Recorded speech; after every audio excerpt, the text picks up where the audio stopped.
Hello, everyone, and welcome back to the channel. John Owen talks about sports and movies. Thank you for checking out today's video. I always appreciate the support. Let's get into it. So, another day, another LeBron James video.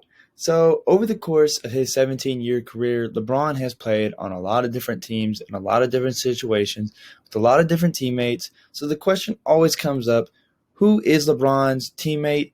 And I'm gonna try to tackle that question today the best of my abilities. Make sure you leave your thoughts in the comments below on who you think LeBron's best teammate is, why. All right, let's get into it. Okay, so I'm just gonna break it down basically kind of by era of his career, and I'm gonna start with his first stint in Cleveland. And honestly, if you've looked at the history of LeBron, you know that there's not very much help here if we're gonna be completely honest. His biggest teammate, his best teammate for sure, while in Cleveland was Big Z, Zalgiris, Illegalis, or however you say. I really don't know. It's hard sometimes to talk and speak European, even though European's not, you understand. But, no, Big Z was a solid pick and roll partner, lots of energy, could run the floor, played solid enough defense. He's definitely LeBron's best teammate in Cleveland by a mile, in my opinion. It wasn't close. He's actually played the most games with LeBron. He played 7 seasons with LeBron James. And so that's definitely important whenever you talk about best teammate. And then next we got Mo Williams. He was actually an all-star in 2010, or either 2010 or 2009. One of those years that LeBron won the MVP. And, he averaged 18 points in that game, 18 points a game in that season that he was an all-star. So that's pretty good. But, he's still not just super great. And then Anderson Varejao, one of the only other teammates besides Mo Williams to earn some kind of award while playing with LeBron James the first time in Cleveland. He was second team all defense in 2010, so you got to give him props for that. Shaq, that's not really someone who, when you think of Shaq, you definitely don't think of his time with LeBron. At this point, he definitely was not LA Shaq. He wasn't even Miami Shaq. He was kind of old and run down, but he still averaged like 13 points a game, 12 or 13, was playing pretty okay defense. It was just kind of a desperation move. They traded for him in 2010. It was a big time desperation move. And then guys like Drew Godden, who was pretty good at pick and pop. He was a top 5 pick. He didn't really pan out as maybe the Cavs would like have. But he was still pretty solid. Pakovich was probably LeBron's best shooter he played with in Cleveland. Delon West, who I think probably could have been better. He definitely had the potential to be a lot higher, but circumstances and him and LeBron had some friction and whatnot. And I think someone who definitely goes under the radar as one of LeBron's best teammates was Carlos Boozer. Carlos Boozer was there his rookie season, and he was only there with LeBron for 1 year. But Carlos Boozer became a pretty good player. An all-star for like a 3-year stretch. So if he would have stayed in Cleveland, I think that would have been some nice help for LeBron. Honestly, Carlos Boozer could have probably been LeBron's best teammate in Cleveland if he would have stayed, but he didn't. So that pretty much wraps up everyone in Cleveland. Not much help, but just not maybe some guys that had more potential, but just didn't live up to it. All right, next we got Miami. This is whenever LeBron got some help. Obviously, he formed the big 3, but out of all of the teams LeBron has been on, his Miami teams were always the deepest as far as contributing off the bench and everything like that. Obviously, you had Wade and Bosh. I think D. Wade was obviously not in his absolute prime when LeBron was there. But, LeBron and D. Wade just had such great chemistry. They weren't a great fit, but they were just such good athletes and good friends, and they just made it work, straight up. They were definitely the two alphas on that team. They were the primary ball handlers, primary scorers, everything like that. Chris Bosh, who I think is probably underrated for sure for his contributions in Miami. He was not just super dominant, but you got to sacrifice whenever you've got LeBron and D Wade on your team. And but hey, Bosh, them going to Bosh at the 5 was when Miami truly became elite. They moved him to the 5 after they won the first championship, and that year they went on the 27-game win streak, and they were the best team. that was the best version of that Miami era for sure. One of the best teams of all time. And Bosh had a lot to do that. I think for me personally, he was the first big man who really started stepping out and shooting more threes, create more space. And Bosh had to adjust his game, and I always appreciated his sacrifice. And then he made some absolutely clutch plays. He didn't always play great in the finals, but Game 6, he gets the super clutch rebound, kicks out to Ray Allen. He gets the block to seal that game in overtime. So, Bosh made some great plays. And so I got some very fond memories of Chris Bosh. All right, Ray Allen, definitely the best role player LeBron had in Miami.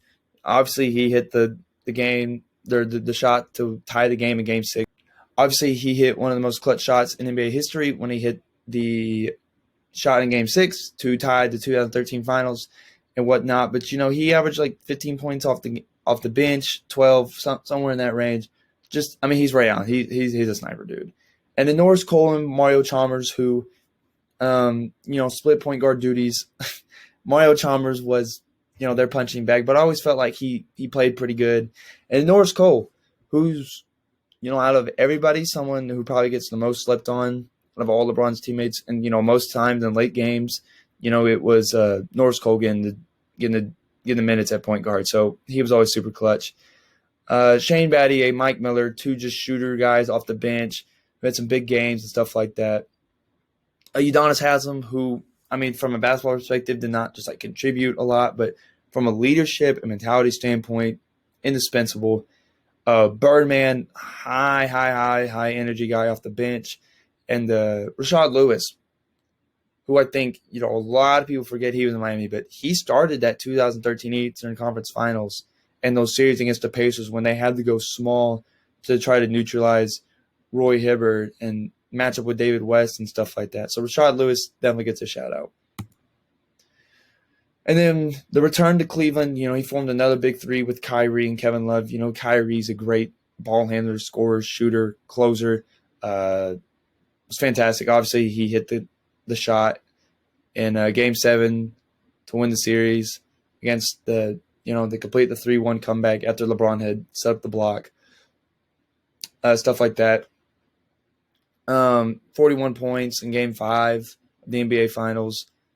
Just fantastic scorer and handler of the ball. Helped LeBron split ball handling duty so he didn't just have to do it all the time. Kevin Love. I think kind of the same thing of Chris Bosh. He didn't, he had to change his game, had to shoot more threes, but rebounded well, played solid enough defense. I remember, a few times in the finals in that 2016 series where he played solid defense on Steph Curry that led to misses that were key and crucial that led to key possession for the Cavs. So Kevin Love always did great. J.R. Smith, who I think despite his shortcomings and his idiotic moves sometimes, was a valuable shooter, man. He made so many timely shots. He really did. He's like fourth all time on the NBA Finals three-pointers made. So, you got to give him credit for that. Tristan Thompson, who provided, I think, the needed toughness and size and rebounding that this Cavs team was kind of missing. Matthew Dellavedova. I will always love Debbie for what he did in Game 6, or not Game 6. In the 2015 Finals, when he really bothered Steph Curry, and he was LeBron's second best player, and he just played with a lot of energy and stuff. So I always loved Matthew Dellavedova.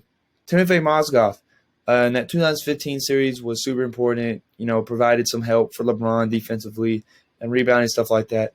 Channing Frye, Shump, RJ, just guys that provided some spacing and just some hard defense and effort coming off the bench. All right, next we have the Lakers, and he's only been here for 2 years, so, there's not quite as many guys to talk about versus Cleveland the first time, Miami, or Cleveland the second time. But AD, definitely the best complement player for LeBron, someone who doesn't handle the ball, but who's super skilled. He can shoot. He led the 2020 Finals in three-point percentage at 42% a clip, so that's super impressive. But, AD's an absolute monster. Kuzma was supposed to be the third star. He definitely did not pan out to be like that with LeBron and AD. He's just too inconsistent. Rondo. Shout my praises to Rondo. I mean, this past postseason, he had the most assists coming off the bench in history. So that's something for sure. Just mentally, between LeBron, Rondo, and AD, there's no one that's going to be mentally smarter than them. They really picked apart the Miami zone, which led to two dominant games 1 and 2 in the past series. I think someone who's interesting to me during LeBron's Lakers tenure is Brandon Ingram.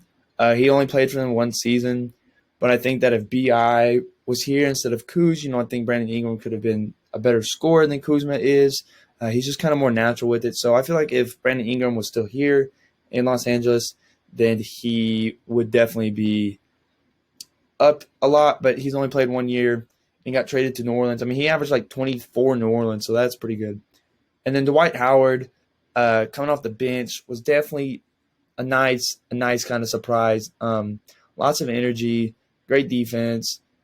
Just played hard and just was a good, fun guy to be around. It's so funny to me that, like, if you would have told me that 10 years ago LeBron James was going to win a championship with Rondo and Dwight Howard on his team, I would have laughed because they were the biggest rivals in the league and everything. It's just kind of funny to think about. And then Caruso, it's so funny to me that Alex Caruso, out of everybody in the league, became someone who LeBron really legitimately trusted in the clutch. Caruso got clutch minutes all throughout the playoffs. He started Game 6 of the NBA Finals. Alex freaking Caruso, dude. He's only going to get better. Him and LeBron have great chemistry. They really like each other. I love Caruso. I'd probably say outside LeBron and AD, he's definitely my favorite player in the Lakers. And then Markieff Morris, who played a pivotal role in the Houston series whenever they went small. And then in Miami, he hit some timely shots. He had like 17 in Game 3. So shout out Markieff, excuse me. Markieff. Honestly, I really can't tell the difference. It's Markieff. It's Markieff. Shout out to him. So with all that being said, now I'm going to give you my top 10. All right, coming in at number 10 is Rondo. Rondo and LeBron are two of the smartest players in NBA history. Them two together, their IQs unmatched. At number 9, give me Erison Varejao. He was second team all defense, was a great defender, great rebounder, gave those Cavs teams kind of a defensive punch they needed. Number 8, I'm going to go Mo Williams. He was an all-star, one of LeBron's few teams to do that, so he's got to make the list. Number 7, we got Ray Allen. His best bench player he ever played with for sure. Hit clutch shots, timely shots. Great addition after they were such big rivals in Boston. Coming at number 6, we got Z, LeBron's first, good teammate. One of LeBron's favorite all-time teammates. Super solid. Was definitely the Cavs' second best player the entire time LeBron was in Cleveland. So Z's got to make it onto the list. All right, number 5, our first member one of the big threes was Kevin Love. I really feel like out of everybody that came in LeBron's big 3 or a big 2 with LeBron and AD, I think Kevin Love suffered the most just because he was so reliant on his back to the basket game, and he wasn't quite the defender that, say, maybe Bosh was. But, he's still Kevin Love. He was still 3-time All-Star in Cleveland, and, that means something. And, Kevin Love was pivotal. And number 4, and I think a sizable step up, is Chris Bosh. Like I talked about, Chris Bosh had a lot of clutch plays. I think what separates Bosh and Kevin Love for sure is that, Bosh made a lot of clutch plays where I really don't remember Kevin Love making quite as many. So Bosh gets not at 4. Kyrie Irving comes at number 3. Great scorer, shooter, ball handler. Him and LeBron worked so well together. The breakup was ugly. They had some behind the scenes bickering issues, I guess. And so, that kind of holds down Kyrie a little bit. But Kyrie still came to play, and that didn't let it affect their play on the court. So Kyrie's number 3. So now coming down to, before we go show you my top 2, I'm going to have some honorable mentions. We've got Norris Cole, Mike Miller, Shaq, Dwight Howard, J.R. Smith, and Tristan Thompson. All right, 1 and 2 was super close, so I just wanted to dive in them individually before I revealed who I thought was 2 and then 1. D. Wade, for me, is really the person that kind of turned around LeBron's career. He gave the keys, because at first year Miami, they were kind of fighting over who's going to be the leader and whatnot. But D. Wade finally gave him the keys, and that's what allowed LeBron to truly become his best version of himself. And D Wade, while not in his absolute prime, while in Miami, was still serviceable and everything like that. For sure, he still averaged 20-plus points a game the whole time there in Miami. And then AD, who I think just fits LeBron so well. A great scorer, great offensive player, great defensive player. And so it's super close between D Wade and AD. I was going back and forth the whole time. But I think I'm going to go D Wade at 2 and AD at 1, simply because D Wade kind of had a lot of injury issues in their time in Miami. And he just is not as good as a fit alongside AD. He's not as good as alongside LeBron as AD is. But it's super close. If you would say D Wade over AD, I would have zero problem with that. So thank you for checking out today's video. I know it was another LeBron James video, but I love him. So check out all this link stuff. Have a great day.